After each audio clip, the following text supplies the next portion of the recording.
ಅವರೇ ಈ ರಾಜ್ಯದ ಮುಖ್ಯಮಂತ್ರಿ ಆಗಿದ್ರಪ್ಪ. ಏನು ಇನಿಷಿಯೇಟಿವ್ ತೊಗೊಂಡ್ರಂತೆ? ಏನು ಇನಿಷಿಯೇಟಿವ್ ತೊಗೊಂಡಿದ್ದಾರೆ? ಏನೂ ಇಲ್ಲ. ಬಂದರು, ಇಲ್ಲಿ ಭಾಷಣ ಮಾಡಿದರು, ಹೋದರು. ಅದಾದಮೇಲೆ ಏನಾದ್ರು ಮಾಡಿದಾರಾ? VSL ಕಂಪ್ಲೀಟ್ ಹ್ಯಾಂಡಲ್ ಮಾಡ್ತಾ ಇರೋದು ಅವರು. ಒಂದೇ ಸತಿಗೆ ಡೆಲ್ಲಿಯಲ್ಲಿ ಹೋಗಿ ಕೂತ್ಕೊಂಡು ನಮಗೆ ಸಹಕಾರ ಮಾಡ್ತಾ ಇಲ್ಲ ಅಂತ ತಕ್ಷಣ ಹೇಳಿದ ತಕ್ಷಣ ಯಾವಾಗ ಏನು ಕೇಳಿದಾರಂತೆ ಸಹಕಾರ ಮಾಡೋದಕ್ಕೆ? ಯಾರಿಗೆ ಬರೆದಿದ್ದಾರಂತೆ? ಯಾರ ಹತ್ರ ಚರ್ಚೆ ಮಾಡಿದಾರಂತೆ?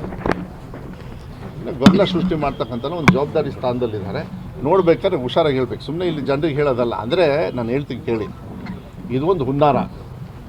VSLನ ಪರ್ಮನೆಂಟಾಗಿ ಮುಚ್ಚತಕ್ಕಂಥ ಒಂದು ಹುನ್ನಾರವನ್ನು ವ್ಯವಸ್ಥಿತವಾಗಿ ಅವ್ರು ಮಾಡೋಕ್ಕೆ ಕಾಣಿಸ್ತಾ ಇದೆ ಅಷ್ಟೇ. ಮತ್ತು ಇದು ಬಿಟ್ಟರೆ ಇನ್ನೇನಿಲ್ಲ. ಅದನ್ನು ಮಾಡೋಕ್ಕೆ ಬಿಡೋದಿಲ್ಲ. ಏನು ಅವರ ಅಗಲಿಕೆಯಿಂದ ಅವರಿಗೂ ಕೂಡ ನಾನು ಸಂತಾಪವನ್ನು ಹೇಳಲಿಕ್ಕೆ ಇಷ್ಟಪಡ್ತೀನಿ. ಯಾಕಂದರೆ ಪರಿಚಯ ಇರೋರು ಅವರೆಲ್ಲರೂ ಕೂಡ.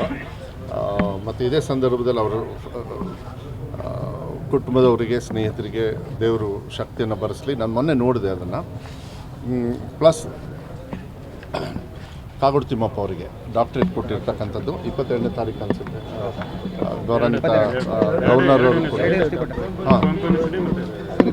ಇಲ್ಲಿ 22ನೇ ತಾರೀಕು ಗವರ್ನರ್ ಅವರು ಬರ್ತಾ ಇದ್ದಾರೆ. ಸೊ ಅದಕ್ಕೆ ಭಾಳ ಹೆಮ್ಮೆ ಅನಿಸ್ತದೆ. ನಾನು ಕೂಡ ಅದಕ್ಕೆ ಪತ್ರವನ್ನು ಬರೆದಿದ್ದೀವಿ, ಕೊಡಬೇಕು, ಇವ್ರು ಕೊಡಿ ಅಂತಕ್ಕಂಥದ್ದನ್ನು. ಬಟ್ ಅದನ್ನು ಇವತ್ತು ಗೌರವವನ್ನು ಅರ್ಹತೆ ಇರ್ತಕ್ಕಂಥ ಒಬ್ಬ ಮಹಾನ್ ವ್ಯಕ್ತಿ ಕೊಟ್ಟಿರ್ತಕ್ಕಂಥದ್ದು ಮೋಸ್ಟ್ಲಿ ನನಗನ್ಸುತ್ತೆ ಅವ್ರ ಹೋರಾಟಕ್ಕೆ ಕೊಟ್ಟಿರ್ತಕ್ಕಂಥ ಒಂದು ಗೌರವ. ಇದಕ್ಕಿಂತ ಹೆಚ್ಚು ಕೊಡ್ಬೋದು, ಅವರಿಗೇನು ಇದಂತ ಏನಿಲ್ಲ. ಬಟ್ ಅವರಿಗೆ ಕೊಟ್ಟಿರ್ತಕ್ಕಂಥದ್ದು ಖುಷಿ ತಂದಿದೆ. ಅದು ನಮ್ಮ ಸರ್ಕಾರದ ಸಂದರ್ಭದಲ್ಲಿ ನಾನು ಉಸ್ತುವಾರಿ ಸಚಿವನಾಗಿರ್ಬೇಕಾದ್ರೆ, ನಾವು ಶಾಸಕರಾಗಿರ್ಬೇಕಾದ್ರೆ ಮಾಡಿರ್ತಕ್ಕಂಥ ನಮಗೆ ಹೆಮ್ಮೆ ತಂದಿದೆ. ಯಾವತ್ತೂ ಕೊಡಬೇಕಾಯ್ತು, ಇವತ್ತು ಕೊಟ್ಟಿದ್ದಾರೆ. ಏನು ಪರವಾಗಿಲ್ಲ, ಕೊಟ್ಟಿದ್ದಾರೆ. ನನಗೇನಿಲ್ಲ, ಯಾರು ಮಾಡಬೇಕಾಗಿತ್ತು ಅಂತ ಹೇಳೋಕ್ಕಲ್ಲ, ನಾವಿದ್ದಾಗ ಮಾಡಿಸಿದ್ದೇವಲ್ಲ ಸಾಕು.